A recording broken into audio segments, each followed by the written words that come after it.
Welcome to Say There's Ability, a podcast to educate and inform you about disability employment issues. My name is David Darcangelo, and I'm your disability policy expert. Hey, it's great to be back with you.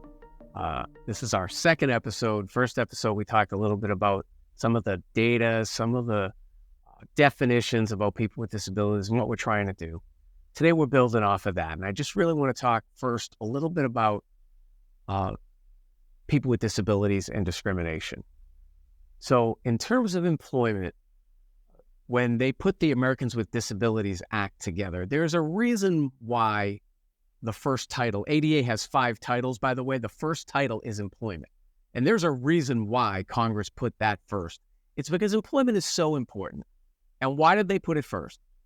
Well, they had to put it first, unfortunately, because there's been a long history of discrimination of people with disabilities in the workplace, not only in terms of people who are working get discriminated against because they are not accommodated in the workplace, but even people even just considering people with disabilities in the first place. So there's real data to back that up. Unfortunately, the EEOC, the Equal Employment Opportunity Commission, which is the federal agency charged with making sure that employment is done fairly in the United States, because nobody wants to discriminate of anybody for any class. And people with disabilities, unfortunately, are one of the most, if not the most discriminated groups. Certain years they're the most, some years they're second, but they're always among the highest levels of discrimination. And what's the number one reason for that discrimination?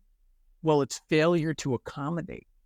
What's a reasonable accommodation? A reasonable accommodation is something built into the ADA to protect people with disabilities, to ensure that they're provided what they need to be successful in the workplace.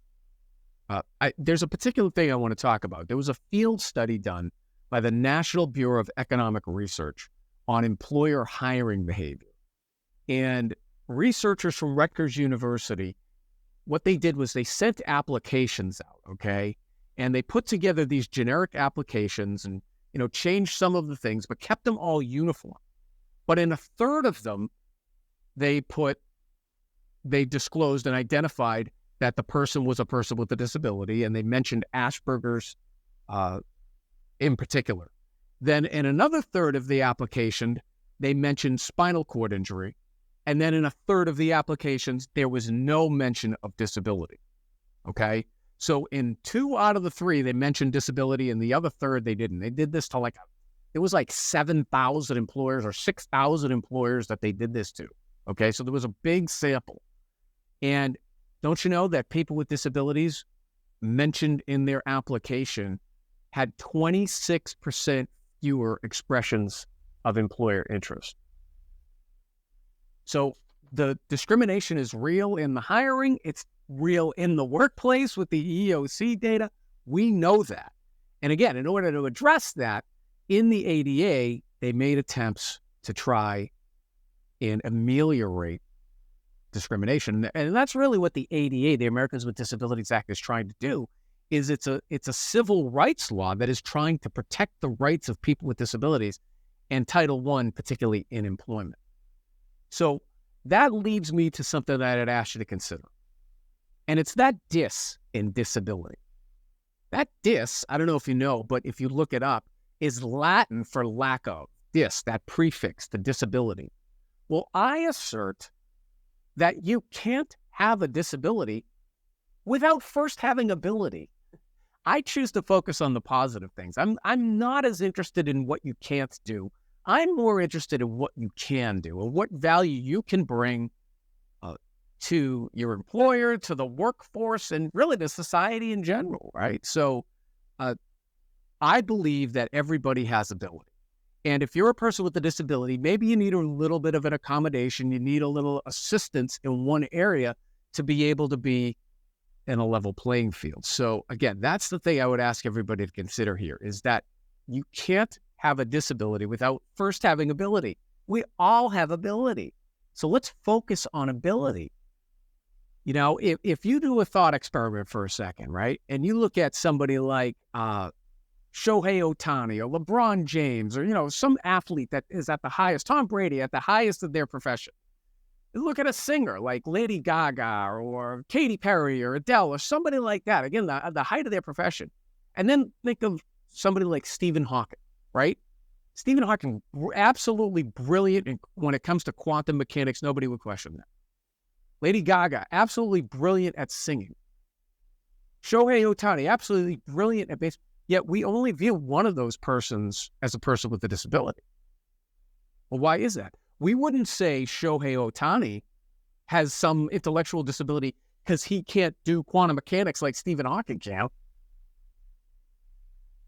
Right? So I'd ask everybody to focus on ability.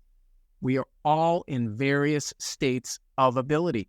When you're born, up until a certain age, you're very reliant upon others. And then generally at the end of life, when you tend to get much older, that tends to happen also that you become more reliant on people. So we have this 50 years of Goldilocks in between when people are of higher states of ability, people without disabilities. But we don't really focus on the wings, we focus on the middle. So I'm asking everybody to consider that we're all in various states of ability.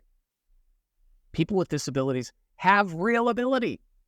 They might have some challenges in certain areas, right? So, again, I'm a positive person, fired up about this. We've got to get more people with disabilities, number one, into the labor force, and then number two, working. Not only for them, but for society. We can do it. That's my message for today. We'll see you next time. For more information about disability employment issues, please visit our website, disabilityemploymentsolutions.com. The Save As Ability podcast is available on Apple Podcasts, Spotify, our YouTube channel at Disability Policy Expert, or wherever you stream your podcasts. Subscribe, stream, rate, and review our shows. Your ratings and reviews help our show reach new audiences. Produced by Pod Pro Entertainment. Save As Ability lives within a network of podcasts located at podproentertainment.com. #TheNewRadio. Again, my name is David Darcangelo, and I'm your disability policy expert. Until next time, thank you. I hope you have a great day.